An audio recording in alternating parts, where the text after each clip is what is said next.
इसलिए कि दाइयां परमेश्वर का भय मानती थी, परमेश्वर ने दाइयों के घर बसाए। सुनो, घर सबके पास है, ईंटों और मिट्टी के घर सबके पास हैं, बॉम्बे में बड़े बड़े फ्लैट सबके पास हैं। अगर वो घर कहलाते तो वो कभी सुसाइड ना करते। वो घर नहीं, वो स्ट्रक्चर है। परमेश्वर ने घर, जब वो घर बसाता है, वो आपके बच्चों पर, आपकी पत्नी पर, आपके पति पर, आपकी मां पर, आपके बाप पर, आपके फाइनेंस पर, सब तरफ वो दया करके रखता है जब वो घर बसाता है। जब पैसे से घर बनता है, जब पैसे से घर खरीदा जाता है, वो कंप्लीट घर नहीं है, वो एक स्ट्रक्चर है। किसी का बड़ा, किसी का छोटा, किसी का लंबा, किसी का चौड़ा, वो स्ट्रक्चर है। वो ईंटों और मिट्टी का बना हुआ एक स्ट्रक्चर है। घर परमेश्वर ही बना सकता है। और परमेश्वर ने कहा, दाइयां परमेश्वर का डर मानती थी, तो परमेश्वर ने दाइयों के घर बसा दिए, उनको बसा दिया वहां के ऊपर।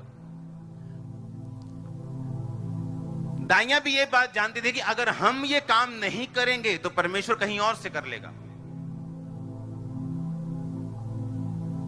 अगर हम बच्चों को मारेंगे तो हो सकता है हमें कोई बीमारी हो जाए, अगले 6 महीने में हम वैसे ही मर जाएं। अब दिक्कत क्या है? मुझे मालूम है कि सुसमाचार का काम हो रहा है।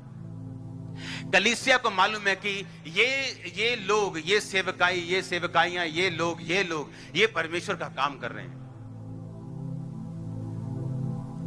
अब वो ये भी जानते हैं कि दुनिया में क्या हो रहा है, कौन सा व्यक्ति, कौन सा विरोधी क्या सोच रहा है।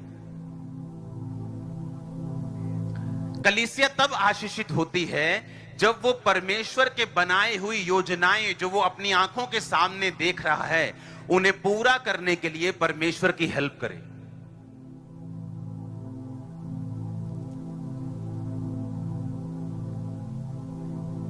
राहाब वेश्या होके भी ये बात को समझ पाई कि परमेश्वर की प्लानिंग है कि वो उनको कनान देश देगा।